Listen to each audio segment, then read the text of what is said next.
Look, we need to have a real, deep dive conversation about the horse girl trope. For decades, it's been the punchline of a million lazy jokes. If you ask the average person why little girls are obsessed with horses, they'll probably mutter something about pretty ponies, sparkles, or the idea that it's just a weird, expensive phase. But that explanation is total nonsense when you actually look at the logistics. If you've ever spent a single afternoon at a barn, you know horses are anything but easy. They are 1,000-pound, flighty, semi-sentient boulders that couldn't care less about your outfit or your social standing. They don't fetch slippers like a golden retriever. They don't purr. They are massive prey animals whose primary setting is anxious. Managing one requires a level of quiet, obsessive persistence that would make a Zen monk break a sweat. And yet, despite the mud, the manual labor, and the constant risk of being stepped on, the data is staggering. In the US and the UK, roughly 90% of horse owners are women. In Europe, riding schools are consistently about 3/4 female. Even look at veterinary medicine. Back in the 1950s, it was a total boys' club with almost zero women. Today, equine veterinary programs are about 80% women.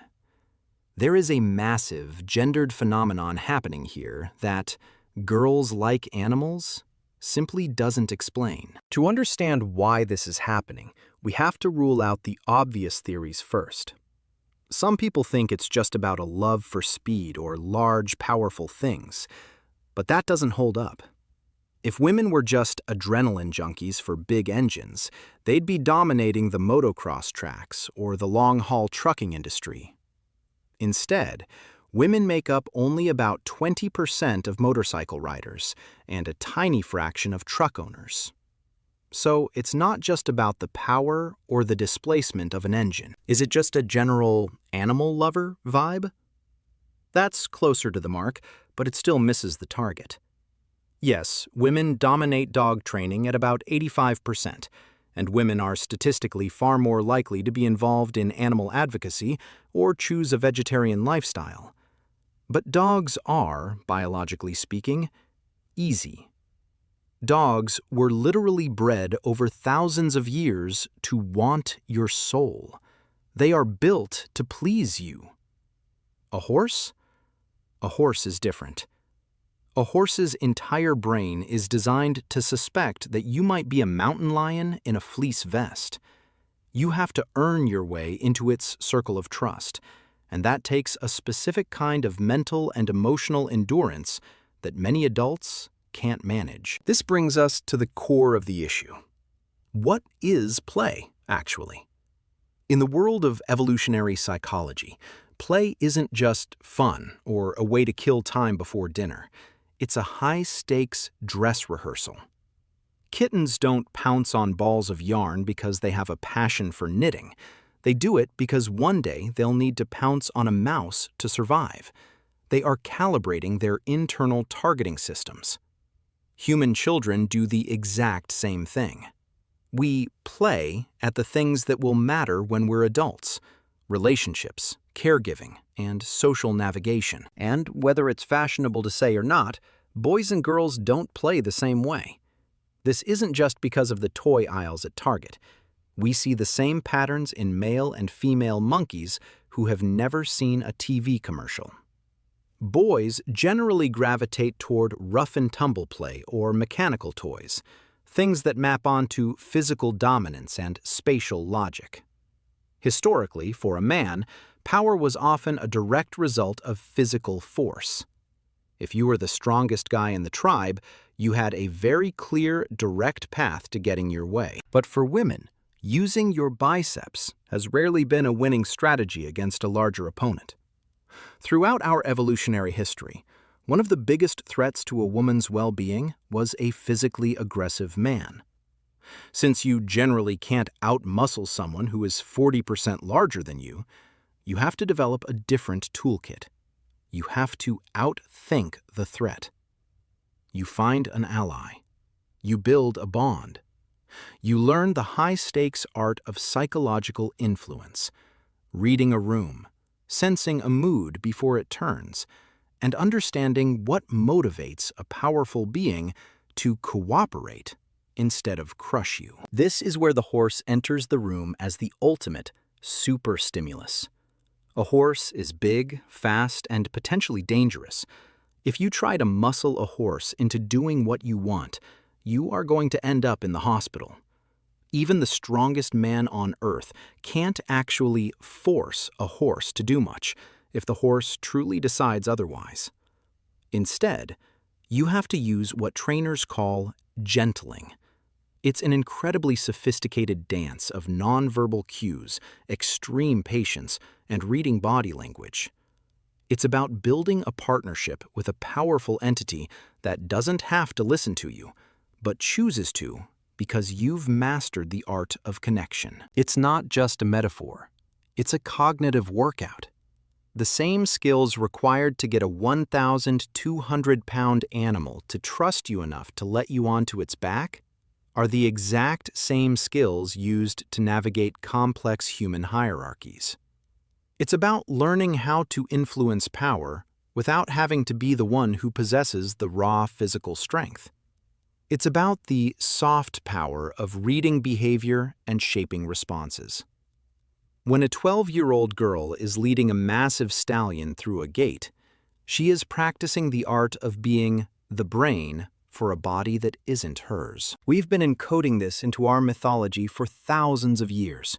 Think about it. We have myths about witches with their familiars, or more recently, Daenerys with her dragons. If you notice, she doesn't treat those dragons like tanks or tools. She regards them as her children. There is this recurring cultural theme of a woman whose psychological gifts allow her to command a mind that is totally different from her own. It's the Beauty and the Beast dynamic stripped of the romance and turned into a survival strategy. It's about the person who can walk into a room with a monster and walk out with a partner. When the novelist Jane Smiley wrote about her horse, Tick-Tock, she hit on something profound. She said, "An equestrian is never alone because they are always sensing this mysterious but also understandable living being." That's the key right there. Mysterious but understandable. For a young girl, a horse is a puzzle with the highest possible stakes. If she solves the puzzle, she gets to ride the wind. If she fails, she stays in the mud. Think about the sheer discipline required. Most hobbies for kids are designed to give instant gratification. You push a button, something happens. You play a game, you get a point. But with horses, you might spend 6 months just trying to get a horse to let you touch its ears. You spend hours cleaning stalls, hauling water, and grooming, doing all this service for an animal that might still spook at a butterfly. It teaches a girl that influence isn't bought. It's built through consistency. This isn't just about the stable, though. Look at how this translates to the professional world.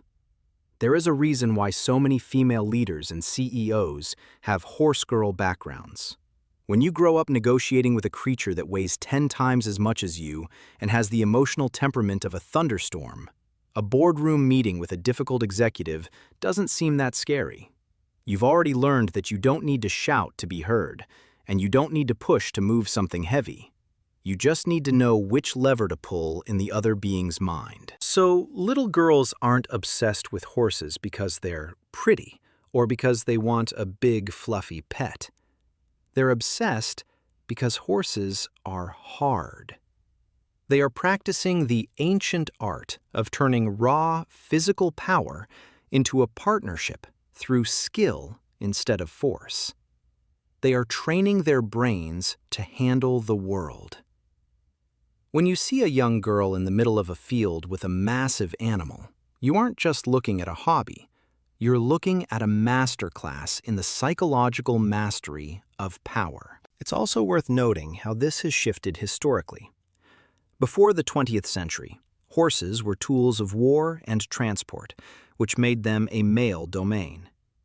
But as soon as the horse was demilitarized and became about the relationship and the sport rather than just the utility, women flooded the field. It was as if a door had been opened to a training ground that perfectly matched their psychological hardware. The moment the horse stopped being a machine and started being a partner, the men left and the women arrived. In the end, it's about the feeling of being connected to something powerful through understanding rather than control. That's the drug of the horse world. It's the realization that you don't have to be the biggest person in the room to be the most influential. You just have to be the one who understands the room the best. Little girls aren't just riding horses. They are practicing how to be the leaders of the future, one mysterious but understandable being at a time. They are learning that the greatest power on earth isn't the ability to break something. It's the ability to make something powerful want to walk beside you.